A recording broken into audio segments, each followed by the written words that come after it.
Assalamu alaikum. Welcome back, everybody. This is Joshua Salam hosting Deen Talk here. You're back in the studio with Rue and Abdullah Beg. If you're coming in late, that means you got to go back to the next segment and watch what you missed. But there's a lot of stuff going on here. And these two guests, one is from the native tribe, Catawba tribe. Yep. And Abdullah Beg went down there and checked out Standing Rock for himself. So these two guests are in our studio giving you some context and really letting us know what's really going on, because Americans really, I think, don't get involved until they see how does this affect me, right? What's in it for me, or what's in it for the country, or is that somebody's problem way over there? Look, I'm just trying to buy some groceries and get my kids through college. I don't have time for that. So it's really difficult to get people inspired to act, to send an email, to do something. So I'm hoping that you two can maybe help me and our guests really understand, like, why should I be concerned about this issue? Yeah, sure. So there's a really famous quote. I can't really quote it completely. Paraphrase. But yeah, I'll paraphrase. Basically, it goes, first they came for these people and I wasn't there to support them. Then they came for these people and I wasn't there to support them. But when they came for me, nobody was left, right? Because they already came for everyone else. And I think that's what it really comes down to.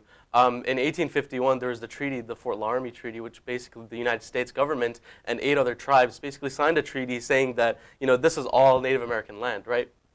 And it outlined everything. It was very to detail.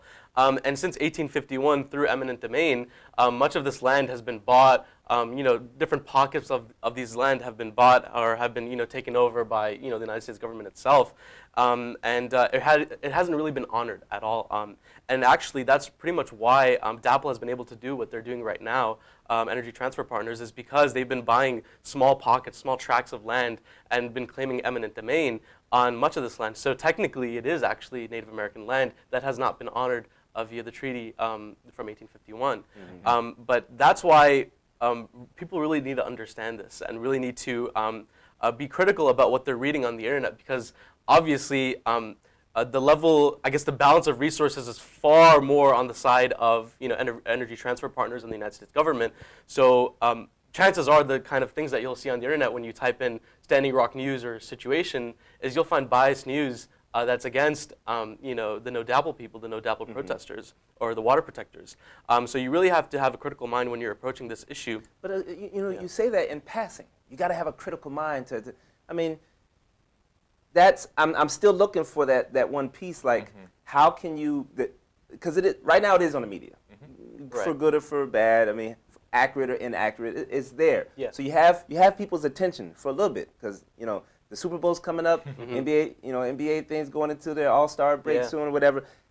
How do you capture that? I mean, let me hear from you for a little bit. Like, what do you think is something that this movement has to do to let people know, no, this is your issue too, or you need to do something about this? Yeah, I think you find that in kind of the slogan that's come out of this movement, which is Mniwaconi, water is life. You see people from all different communities translating it into their own language. Can you say it in the native language, a slogan? Yeah, so Mniwaconi? Yeah, in Sioux it's Mniwaconi. Spell it out. MNI space WICONI. Okay. And then in Catawba it's Yinyere Watere.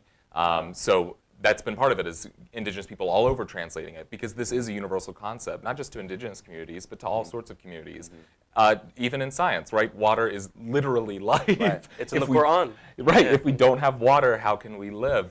And this is something that they've emphasized over and over again. Yes, this pipeline crosses over their water source at the Standing Rock Sioux Reservation, but that water source feeds into the Missouri River, which is the water source for millions of people downstream, not just indigenous people, but people of all walks of life. So this is something that will affect lots of people besides just the Standing Rock Sioux. And not just that, but like, if we don't stand up to this fight, what's going to happen with the next pipeline? What's going to happen the next time they try and extract resources? There's multiple pipelines that are actually being built around the United States. There's one going through the Appalachian Mountains. So it's sort of like, this is the one that really caught on, but people aren't aware that there's a bunch of others that are ones going through, I think, California and other things like that. Because people stood up, and I think our producers looked up something and found like there was there something maybe a few weeks earlier that actually ruptured? There was a Yes. spill. And Joshua, the thing is that leakages and spills are very common.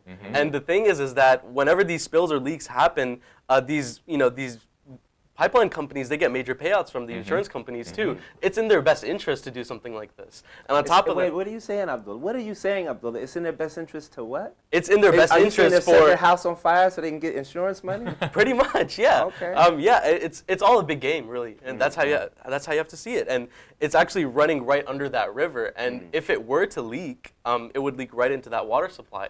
Lake Oahe is right next to it, right? And it's literally right under there.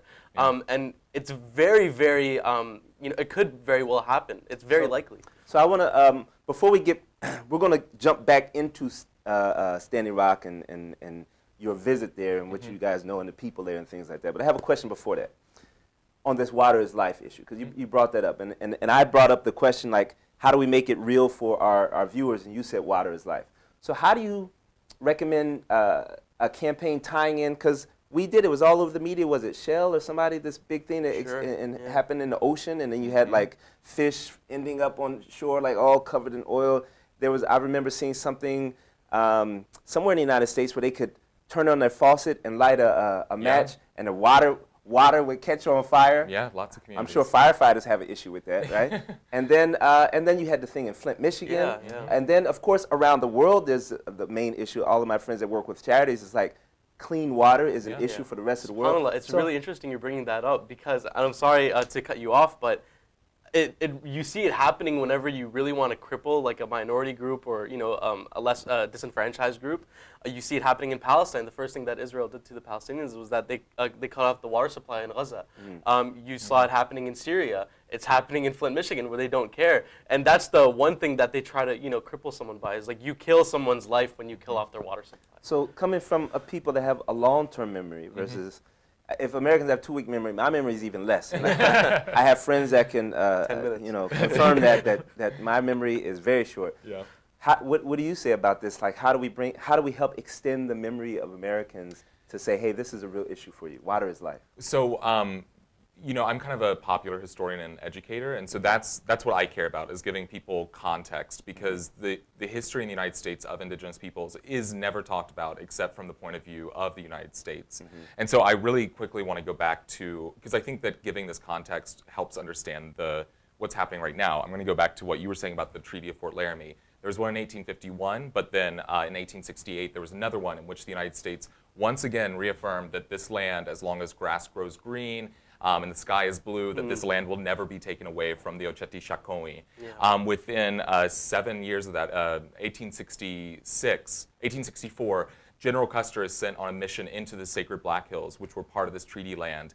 And on this mission, he finds gold. So immediately the United States starts trying to kick out the Oceti-Sakowin until in 1876 they send General Custer to go and fight them. And they completely destroy him. That's the battle of... familiar names are coming up, right? right? Battle of Little Bighorn. Battle of Little Bighorn. Custer's Last Stand, right? Sitting Bull and all these other names. And so they connected. beat him. It's an embarrassing defeat for the United States. But once again, the United States says, no, we're taking this land. So 1 year later, the United States has this bill called the Sell or Starve Rider, which is, unless the Oceti-Sakowin sold the land that they wanted so that they could get the gold and the land that they're camping on as part of that treaty land, then unless they sold it, the United States would not give them supplies or payments. Literally, they would starve that winter. And so that is the context. The United States ruled in 1979 that was an illegal agreement. And 79. So, yeah, 1979. Well, hold on. We got to take a break. This is recent stuff, people. Yeah. He's quoting names that you know, as you said, is familiar names. 1979. I'm not going to tell my age, but I was already born by then, right? And, it's funny because he kept on saying, before we go into the break, I want you guys to think about this. He kept on saying, my land, this land, my land. The song that was coming into my head was, this land is my land. Yeah. But, it's probably a different version. I said, this land is my land, but you can visit. This land is my land. Right. It is not your land. It is not your land. Hey, stay tuned, guys. We're going to take a short break. You're listening to Deen Talk with our guests, Rue and Abdullah Beg, talking about the Dakota Access Pipeline and Standing Rock. Don't go anywhere. We'll be right back.